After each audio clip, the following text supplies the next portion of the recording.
flying in space, you know, I really miss the rain.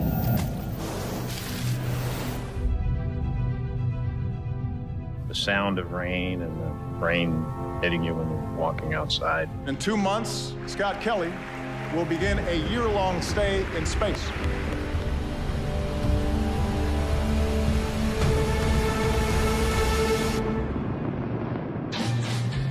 Everything you know, everything you love, everything humanity has ever known is 250 miles below you.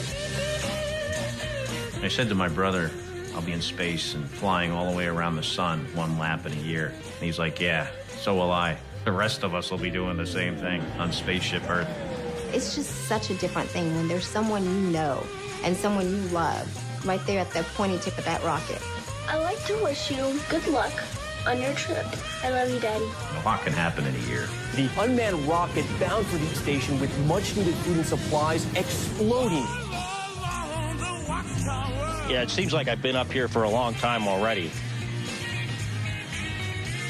Scott Kelly is going to do what no American has ever done before: spend an unbroken year in space. Oh, man. I feel pretty fortunate that I get to risk it all one more time.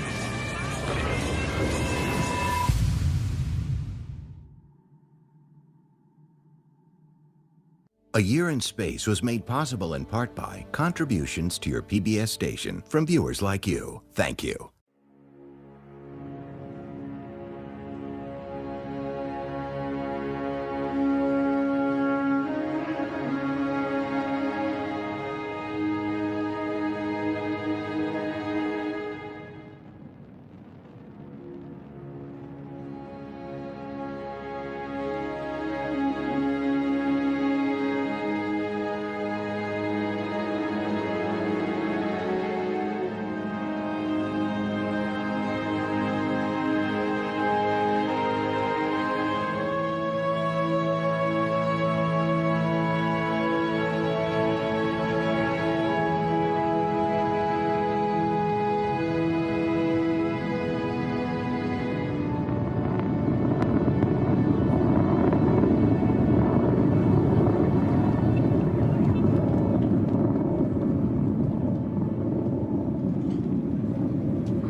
Бортпорядок, самочувствие хорошее. 20 секунд. Двигатели первой и второй ступени работают нормально. Принято на борту порядок, все работает штаб, самочувствие хорошее. I used to have a nightmare when I was a kid where I was on the rocket launching to the moon and something bad happened. And I don't remember what the bad thing was, but it was something for me as a kid that was quite terrifying.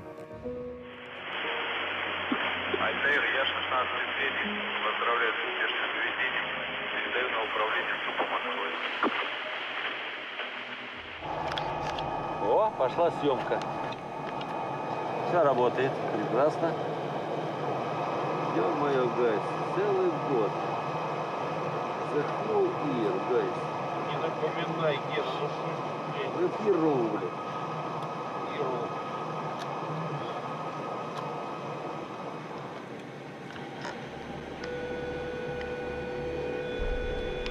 Миша, что там такое? Миша! Так, подожди. Приготовься к движению. Миш, мы уже это сделали, я же вернулся, мой друг. Кто виноват? Красиво идем. Да. Не сглазить вот. It's pretty remarkable to see this pinprick of light over the course of hours eventually become this space station that's the size of a football field. Так, Скотт, ты готов, мой друг? Да. Так, и поехали, Скотт, открывай. Открывай.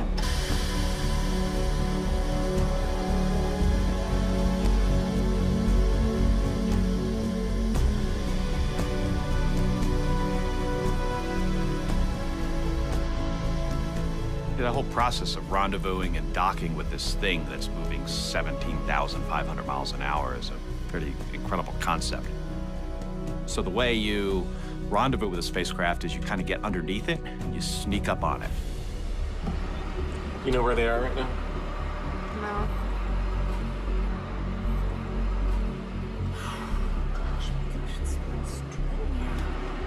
Ultimately, you have to fly within a couple of inches to get these two things to come together.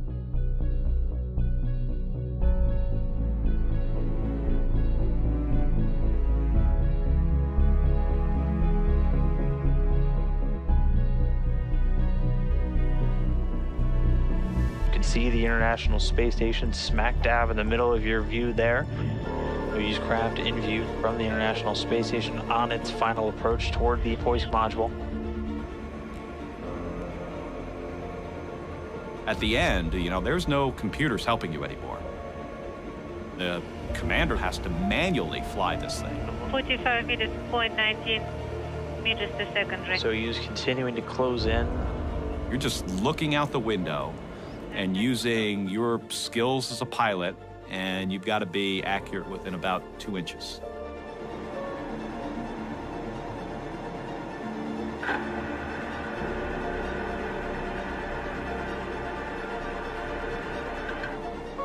Antenna is closed. Antenna copy. Getting confirmation the core's antenna has been retracted.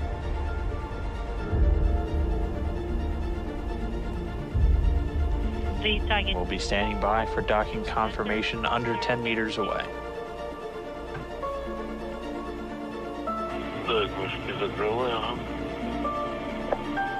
Coming up on 5 meters. Inaudible.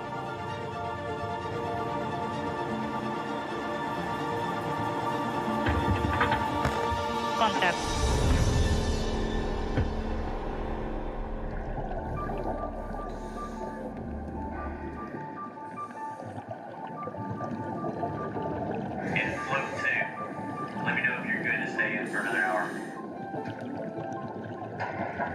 I've been doing risky things since I was a little kid. I think it's part of my genetics. Yeah, I'm kind of surprised I've made it this far, actually. Well, I've been training for this one-year mission for over 2 years. Hey, I got my safety tether hooked up. This being my second time flying a long-duration flight, the training's going well. You know, a year is a long time. A lot can happen in a year.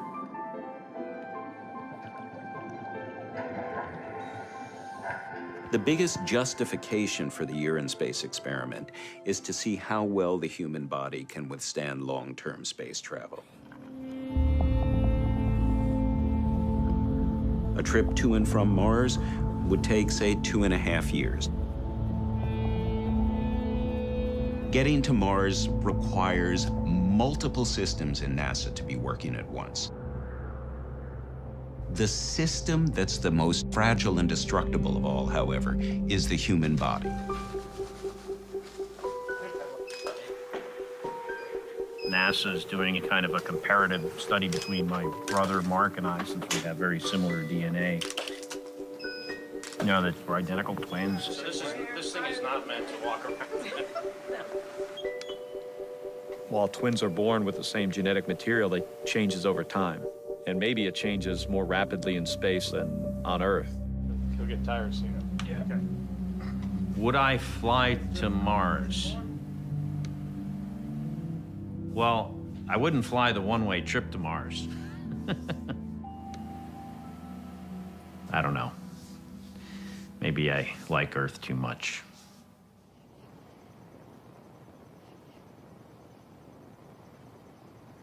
Yeah, but what you miss is the people and then the weather. It's kind of like, well, it's going outside. You know, there's no sun on your face. You never feel this on my feet, this fire. You never feel this cool breeze. It's always exactly the same. You have your tunes, your heads on? Mm-hmm.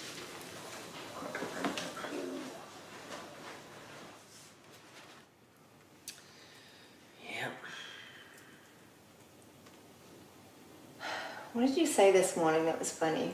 And I told you don't say that yet. What were we talking about? Messages. Oh, you said when you said goodbye, bed. Goodbye, Dad. Goodbye, bed. I'm gonna miss your silky smoothness. Can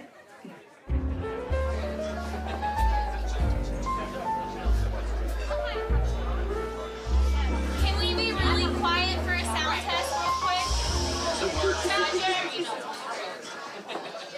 Hello, Scott. Hey, Gabby and I just wanted to say bon voyage. How do you say that? Bon voyage. And, you know, we know you only have a couple more days here in the U.S., and then you're gone for, I don't know, like 5 years or something, right? Hi, Dad. I'd like to wish you good luck on your trip. It's exciting, and you're going to be working. But remember to take in the view. I love you, Daddy.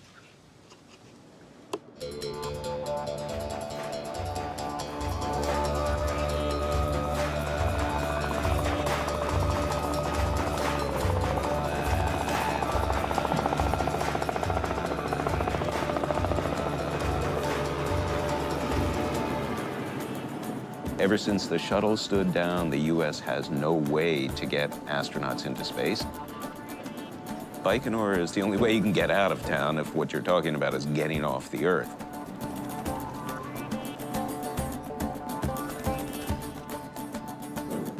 If you grew up in the Cold War, this was as deep into what was perceived as the Death Star as it was possible to go.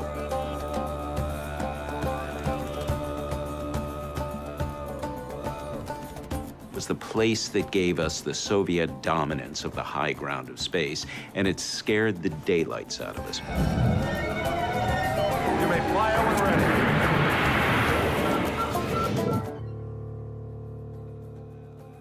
You know, at one time, this was not a place that was acknowledged to exist. When I was a lieutenant in the U.S. Navy in the early 90s, I was flying an F-14 Tomcat, and their primary mission was to shoot down the Russian bomber. If we ever, you know, went to war, it was quite possible that we would have been, you know, fighting against one another.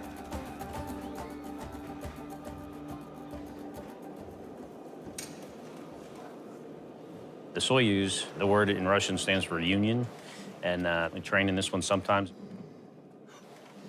So there's 3 crew members in here. The seat I'm sitting in is for the main flight engineer, Misha Kornienko, that I'm going to be on the space station for a whole year with. Скотт очень хороший друг, товарищ и профессионал.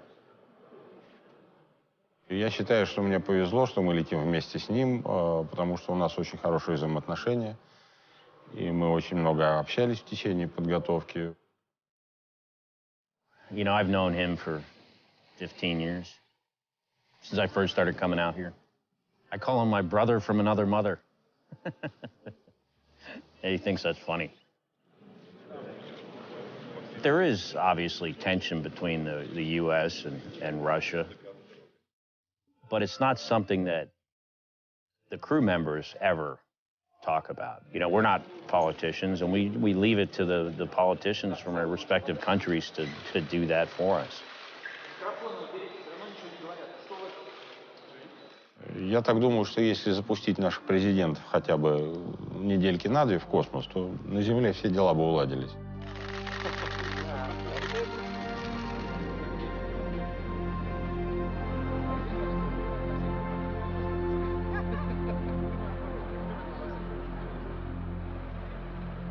Preparing to go to space, especially for a year, is an exercise in serial leave-taking.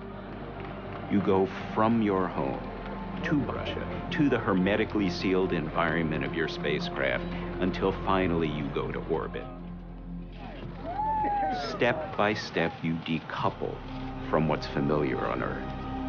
Step by step, you decouple from the world you know.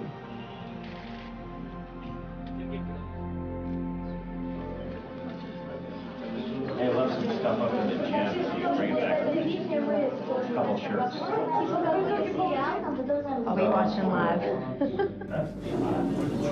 I was asking him, I'm like, are the nerves getting to you? Are you getting excited? And he's like, you know, if I'm nervous, it's not for the launch. You know, it's for being away for a year, being away from you and your sister and Amiko and my brother for a year.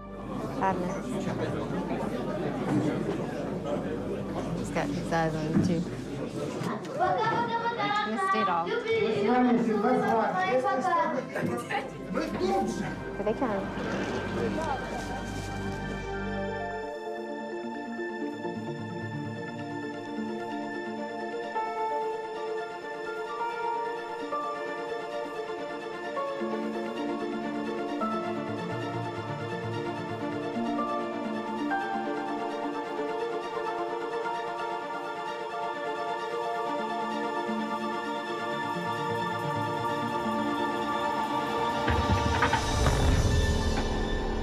Contact. Everything is fine. And contact and capture confirmed. The one-year crew has arrived. Начало года положено! Привет, мой друг. Привет. Давай, Мика, давай, привет. Молодец. Good, man. You all got it. So much. Wait, you guys are right on time. All crew members now aboard the International Space Station.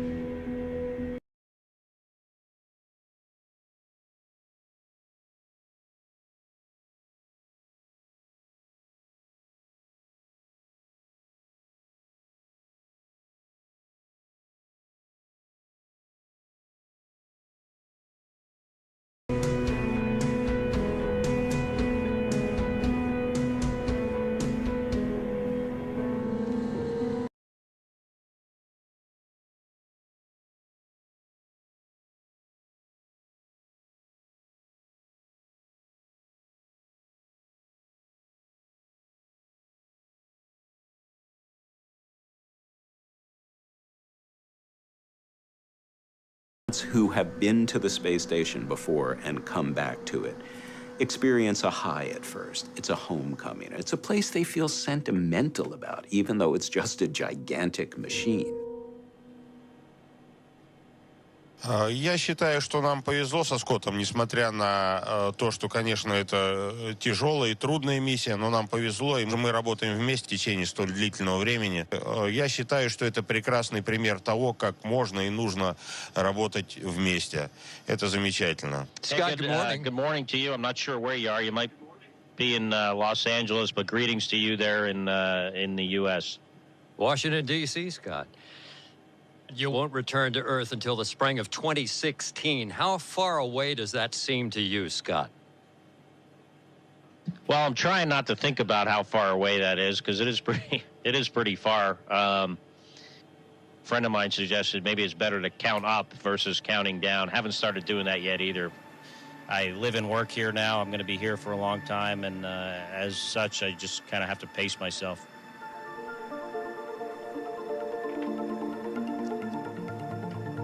It was interesting seeing how the space station, by and large, does not look like it aged 4 years since I was here last. You know, I often try to describe what this space station is like and the, you know, the engineering miracle that it is. It's one of the most complicated things that we as humans have ever built. Sorry. It's 1 million pounds over the size of a football field.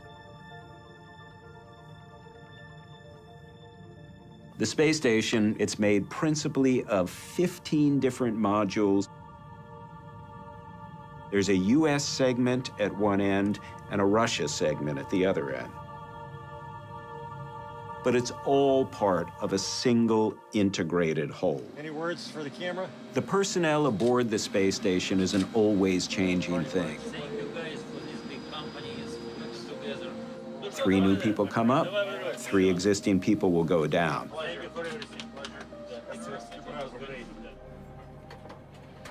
The first few days on the space station, an astronaut has to acclimate to the minute-by-minute, almost nanosecond by nanosecond schedule. Snap back to reality. Oh, there goes gravity. Oh, there goes gravity. Choke. He's so mad. So far today, for me personally, I had some exercise, my first of 2 exercise sessions, and then I did some research there's a point where there's a certain acceleration where the fluid starts to move, and that's what we're really interested in.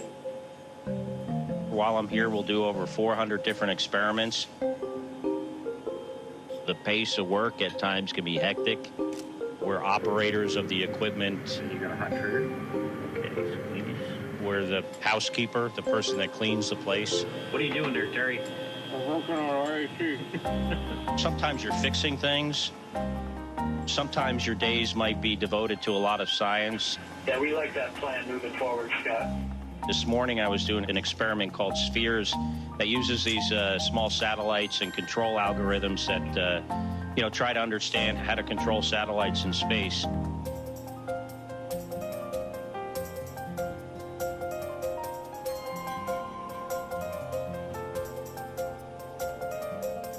Return 101 and the red satellite said okay. Great. We're going to get some great data out of this. We're going to keep moving forward. Misha sleeps in the U.S. segment, and the cosmonauts do some activities down here. But for the most part, we just kind of wave in passing. Are you filming this? Yeah. Okay. See, we got some cream spinach, asparagus, and grilled chicken. It's going to go on a tortilla. Go ahead, Samantha. Yeah. We have Russian food. We have some European food.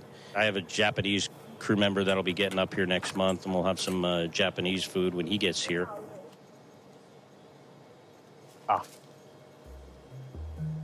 Can't let the little droplets get too far.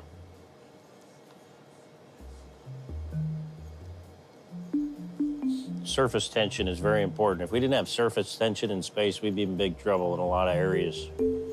Am I in this? She's got the fancy stuff. Hers is made by a chef. Yep. And it's best before July 2016. This is probably best before July 2013.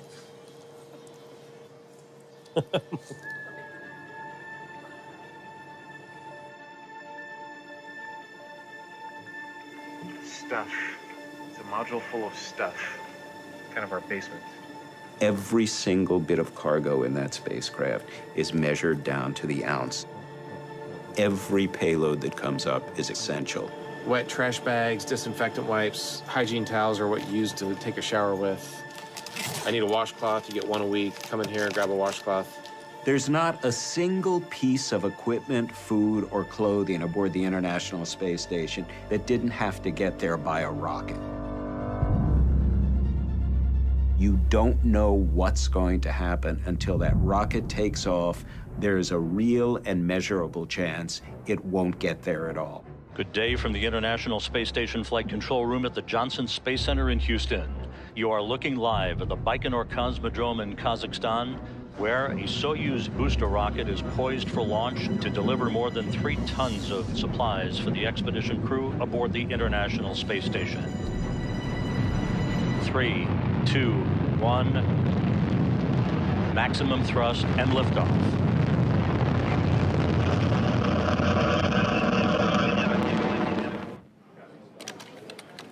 Okay, profile. The flight of the Progress 59, the launch and ascent and climb to orbit all was nominal, but a series of telemetry problems were detected, and no docking attempt will be made. Initially, we were hopeful that, the Russian Space Agency was going to be able to figure out the problem and then, get that resupply ship here. But we plan for these kind of failures. There are extra supplies aboard the International Space Station. Losing one spacecraft, isn't, it's a big deal, but it's not the end of the world. That was a Russian ship, so most of the equipment was for them, most of the food was for them, so we've been sharing as much as we can. One issue, though, is fresh food. We don't have things that are fresh very often. It's only when we get a resupply ship, and that stuff doesn't last very long, so we really look forward to that. We have to keep pressing forward with, you know, the resources we have, and that's what we're doing here on board the space station.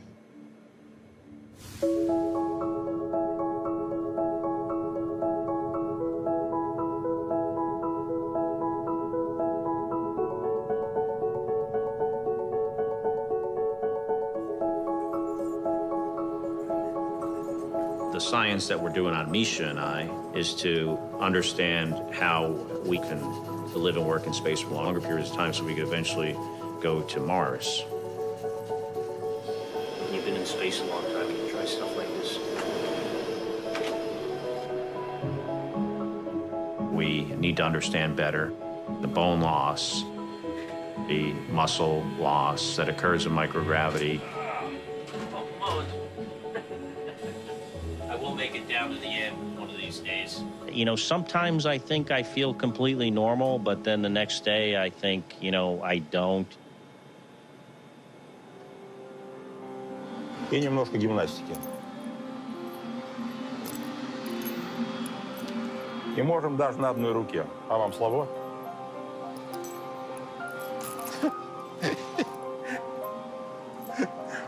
There's effects on our vestibular system, effects on our brain and our cognition, and how, you know, what is our ability to perform very complicated, you know, tasks that involve a lot of concentration. How does that change over longer periods of time in space? When do I stop spinning? It doesn't really say that. 2 minutes, Scott. These are ice bricks to keep our human samples, blood, and other things cold when we return them back to Earth. We need to understand better the effects of radiation on our DNA. You know, we get a lot of radiation up here, but hopefully, you know, we'll come to know a lot more about being in space for a really long time.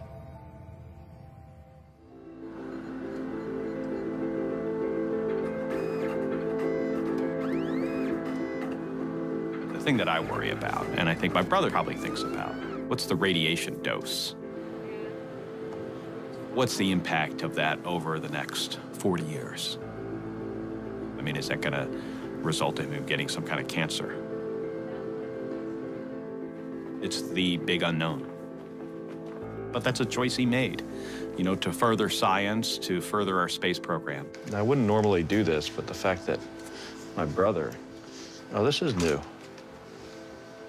All right, you're gonna have to give me a little lesson. Push very firmly with the thumb on the plunger to activate the needle shield. Okay. The stuff that involves my brother is, in most cases, genetic-based, so it's samples, blood, urine, other samples that we, our bodies give off. You got a little alcohol swab?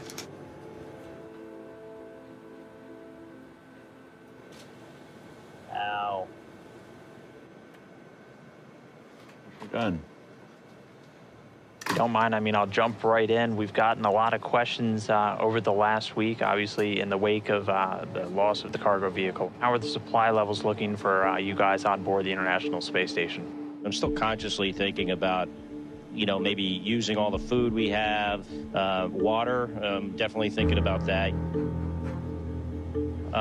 You know, of course, if we had any further delays in our resupplies, then, you know, we'd have some issues. 5, 4, 3, 2, 1. Ignition sequence start. And liftoff of the SpaceX Falcon 9 rocket. T plus 2 minutes. Altitude 32 kilometers. Speed 1 kilometer per second. Downrange distance 13 kilometers.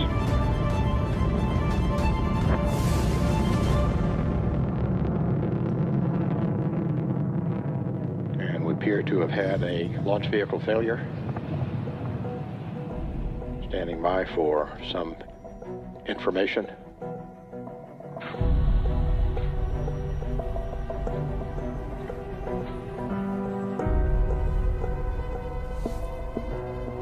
That was a big deal for a number of reasons.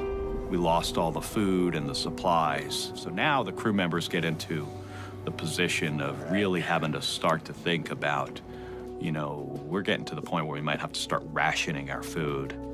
Cream spinach. Scott's now been in space for 3 months. A cloud of cream spinach. And already he's been aboard for 2 disasters. Either Scott's mission is badly snake bit, or this was just two unrelated bits of bad luck. Either way, he's now flying on a undersupplied space station, and he has to be aboard for 9 more months. Station Houston on 2 for Scott with regard to late notice conjunction. You go ahead on 2, Jay. Scott, we wanted to sync up with you and the entire crew here, but we'll get you what we have at the moment in preparation for you closing hatches. Earlier this morning, there was a late notification of a possible conjunction with a piece of space debris identified as an old Russian satellite. Ever since the first satellite launched in 1957, we've been leaving junk in space. There's now a massive debris belt circling the Earth, made up of millions of particles of various sizes. NASA tracks the bigger ones, the most dangerous ones, and is always alert to when one might be threatening the space station. You think the getting there and the coming back are the most dangerous parts, and intuitively it feels like it is. Statistically, for him, the most dangerous part is while he's in space.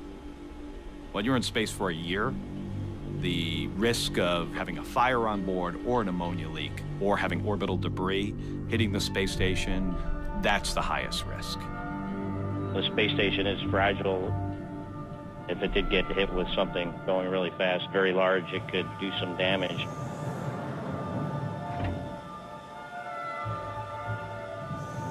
How about relative velocity? Any idea? Closing velocity of 14 kilometers per second. When the space station is in any way facing danger, the astronauts must shelter in place. They have to climb inside their Soyuz, close all the hatches, and be prepared to bail out if the worst happens.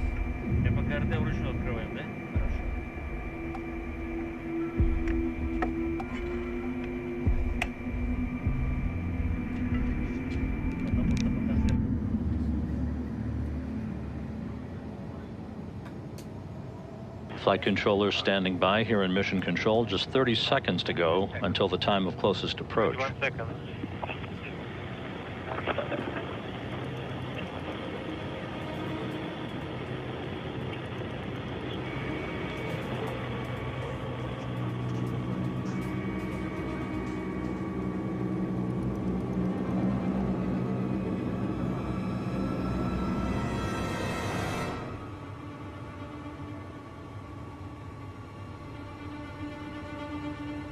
Москва, ждем еще, да? Алексей Иванович, ну все, момент прошел, выходить. Принято. Выходим.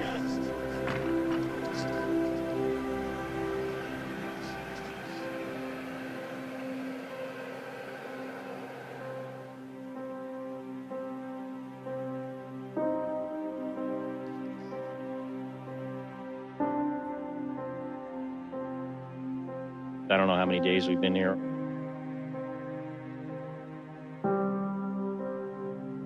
There's a sense of like a loss of freedom, and you definitely get a sense that, you know, you're here and you're not leaving for a long time.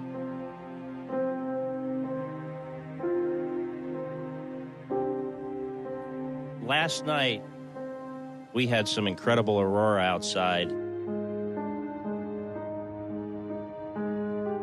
Like none I've ever seen before.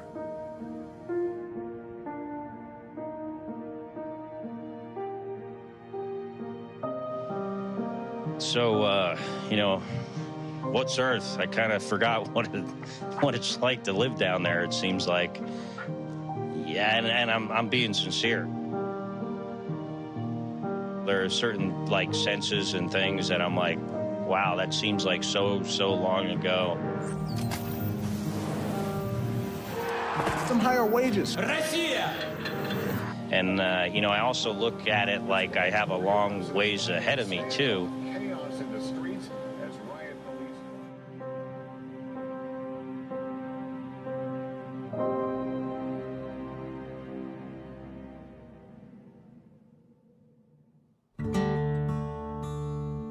I wake up thinking about him. I go to bed thinking about him.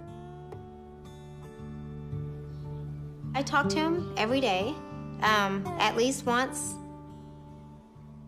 We're in the middle of a conversation. He goes, hey, look. He goes, I should be flying over Houston soon. And I was like, oh, cool. So I run outside. I have my little footies on, you know, run outside, and I'm standing on the patio, and we're just having this conversation, and I'm looking, and then all of a sudden I see it, and I'm just jumping up and down, you know. I'm like, I see you, I see you, I see you.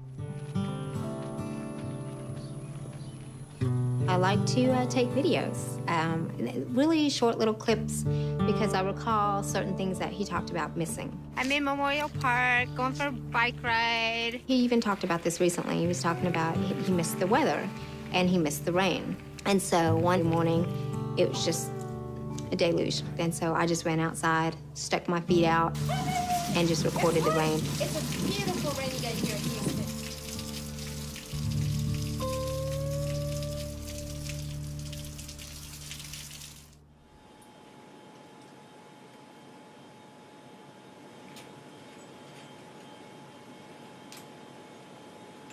Station, this is Houston. Are you ready for the event? We are ready for the event. Hey, thanks a lot. Really appreciate you taking the time to chat with us today. And Scott, I think I'm going to start with you. I mean, how important is tomorrow's Japanese HTV launch to build up the station's reserves again? Yeah, it's pretty important. You know, if for some reason HTV didn't get here, we get pretty low on certain consumables. So it is a very important launch for us coming up. We had a liftoff of the H2B launch vehicle Nova 5 at 8:49 p.m. on August 19, 2015, Japan Standard Time.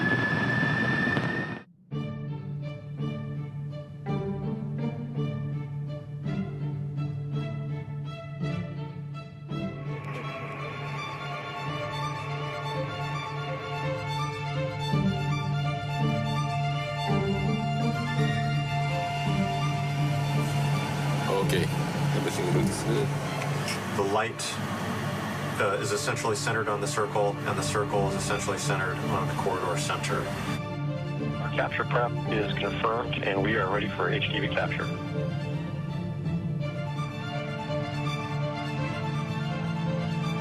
And 3 meters and closing. Capture confirmed to HTV-5 and delivering over 4.5 tons of supplies to the International Space Station.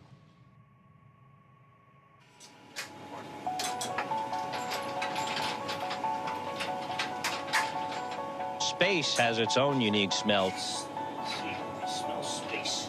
Whenever a vehicle docks, the smell of space when you open up the hatch is very distinct. That's awesome. It's kind of like a burning metal smell, if you could imagine what that would smell like.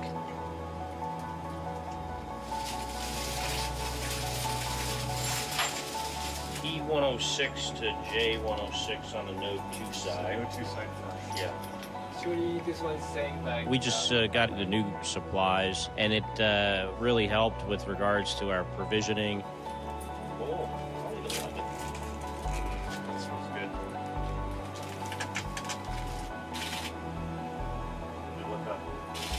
Come on, everybody. Столь длительного времени. Достаточный срок, чтобы так соскучиться по земле. Иногда вдруг кажется, что я чувствую запах березового леса. Или запах укропа. Есть такая травка у нас растет на огороде. Вот такие интересные запахи, они иногда кажутся, что я их чувствую. Такой очень интересный эффект бывает. So I've been craving a corned beef and cabbage sandwich from the Carnegie Deli. Have you been to that New York pizza place down in... I remember that German restaurant. You know? Yeah. I want to start out by asking you, to what extent do you see your job as building the case for space exploration? Well, you know, we have a lot of jobs up here. Being the ambassador for spaceflight is also one of them, and it's important. And we have, unique perspective up here. Station, this is CNN. How do you hear me? We hear you loud and clear, loud and clear, loud and clear. Can you hear me? You're halfway through nearly a year-long mission. What do you guys do for fun? I watched Hot Tub Time Machine 2 a few weeks ago. Can you flip? Can you dance? Do some party tricks. It's like I'm an astronaut right now. Happy Halloween. Good evening, Yanni. Hey, Mr. Kelly. Hi, Scott. Hello, Scott. What features are important on an astronaut's watch? Congratulations to you. How are you feeling generally? Yes, sir. I'm feeling great. Shouldn't be a problem getting to the end with enough energy and enthusiasm to complete the job. Yeah, there's a window right here that looks right down on the Earth. It's actually open now. It's dark.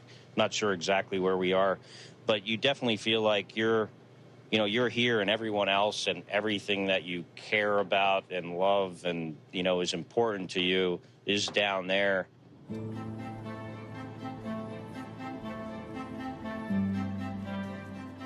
The fact that I know that he's up there and he might be missing me kind of makes me feel sad for him. Because I have friends and family down here when he only has the other astronauts up there. Last year, I had some experiences where kids wouldn't even talk to me until they found out my dad was an astronaut. And I don't like the idea of being known for something I never really contributed to. I'm okay with saying, yeah, my dad's awesome. He's pretty awesome. But this is my dad's work. I don't want to take credit for what he's doing. He's a lot like me in a sense where you can't really tell our emotions. It's always been the folded arms and the Jedi Knight soldier kind of thing. Scott Kelly is astronaut guy. He's very serious. And then when you get to know my father, he's kind of goofy and silly and very nice. And it's kind of interesting, the difference between astronaut guy and Scott Kelly, the person. Having this vantage point from space, we can, see the effects of our presence on Earth.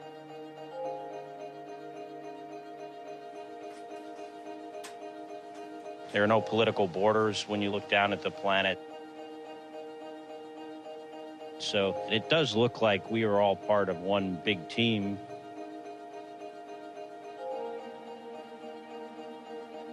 It never gets old looking at the Earth. The Earth's a very beautiful place. I like taking very detailed pictures of the Earth.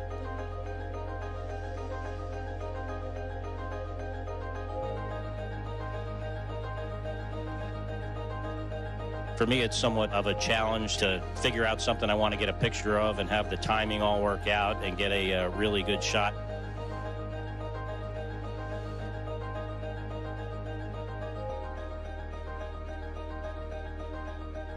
Scott's been up there for 7 months now.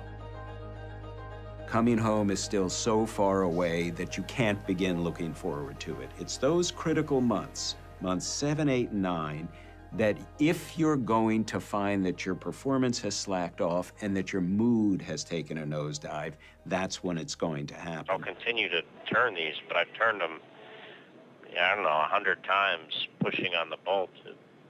They all seem to behave the same way. The work we do takes a lot of concentration. Okay, I think I see the problem here. The stowage note calls out for 5:30 seconds hex. Okay, I see it. Never mind.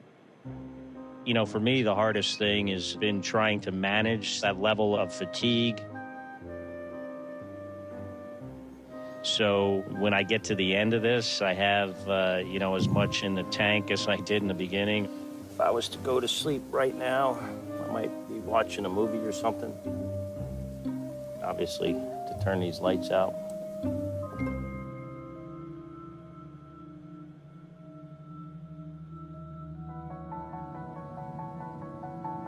One thing I've never done is a spacewalk. Kind of curious to see how I'll feel when we open the hatch.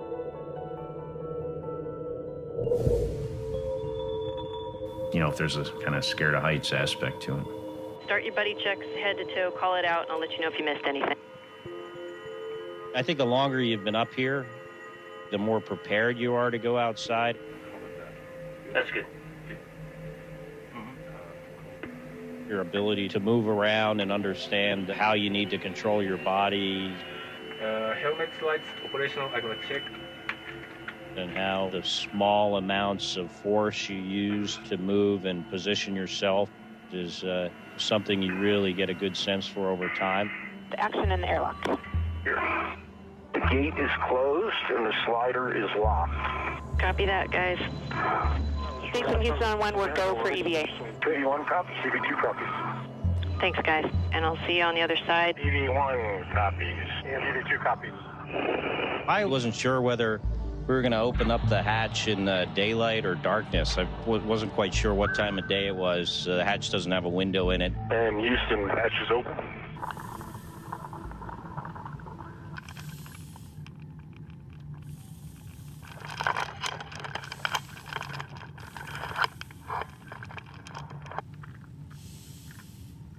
You're looking through one pane of glass that the helmet visor is, and your face is kind of up in the visor, so your field of view is much greater. It is just a completely different level of color and brilliance than we see here looking out the windows. Oh, man. Untie that wire tie, just one twist, and then working the bag straps one at a time, take out that portion of the cable that you need. We're going to run a bunch of cables that will allow for commercial crew vehicles to someday dock with the space station.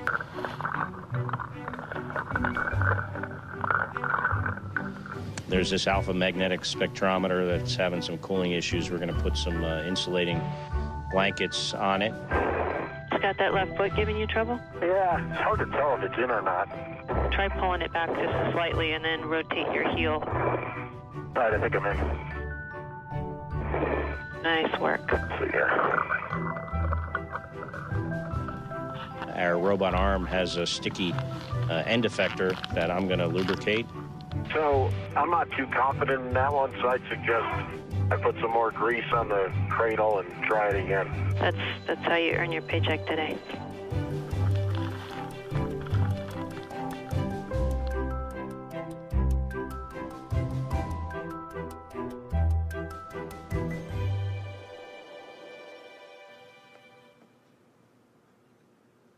Hey, so how was school today? It was good. What else is going on? Nothing really, just doing Spanish homework, and after that I'm gonna do math. Hey, so you still want the same stuff for Christmas? What is the same stuff? Same stuff you always want. Money? Have you gotten your Christmas presents yet? We did. I thank you for the t-shirt. You're welcome. Appreciate that. I think I put like a bell in there. That was like #1 dad. Got the bell and the card too. Yeah. Yeah. My third Christmas in space. Well, Merry Christmas.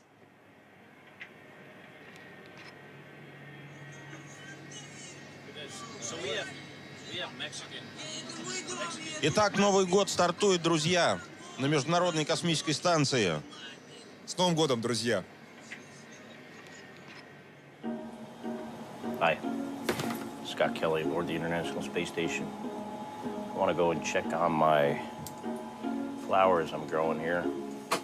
My red camera selfie stick.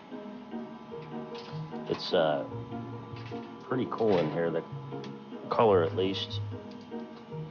I have to try to focus this myself. We were taking care of these as a kind of a collaboration with the guys on the ground, but there was too much lag time. So I started just kind of taking care of them myself. And they're doing a lot better. Some of them aren't doing great, but a couple of them, one is doing really well, and the other other one is kind of making a comeback, sort of. But they should be blooming here pretty soon. Kind of nice to have some flowers up here. You don't see much that is alive and growing.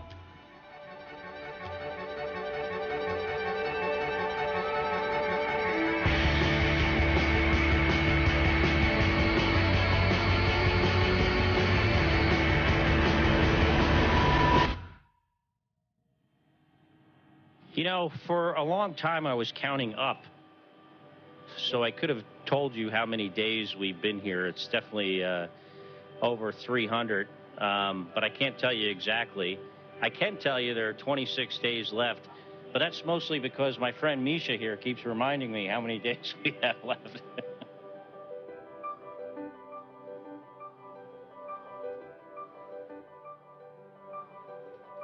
Some of us, guys in the black shirts here, are going home tomorrow, which, of course, is always bittersweet when you leave this incredible place.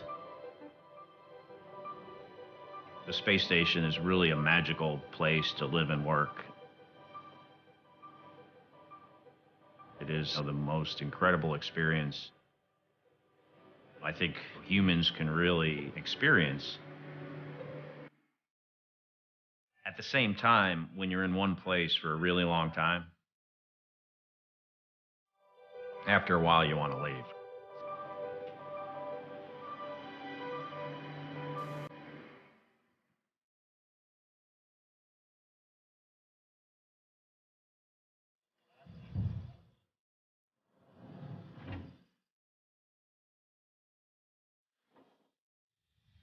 And undocking has occurred. Mikhail Kornienko, Scott Kelly, Sergei Volkov on their way home. R7, command is being issued.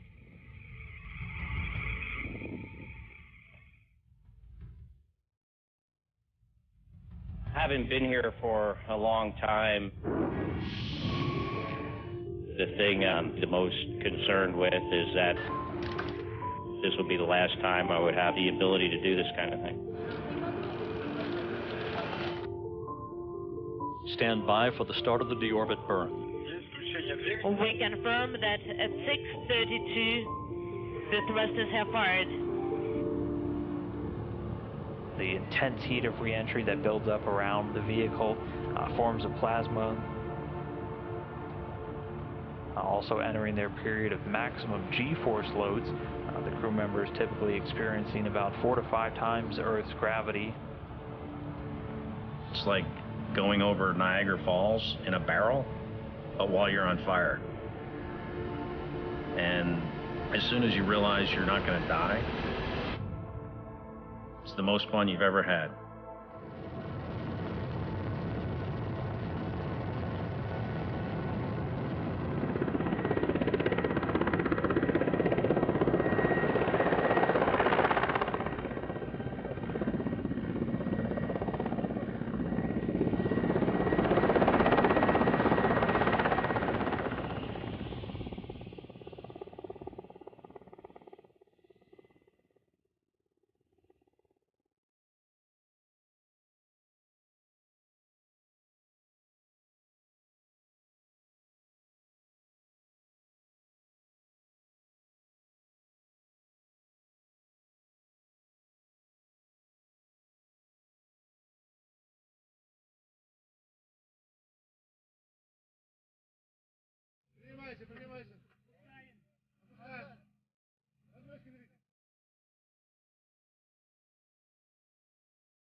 All 3 crew members safely out of their Soyuz craft, back on Earth after 340 days in space.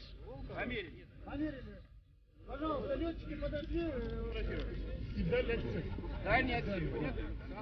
see you tomorrow, okay? Love you. See you tomorrow. Learning to live and work in space. I think that's our future.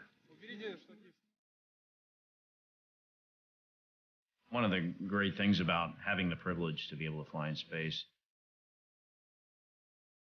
is being part of something that you feel is larger than yourself.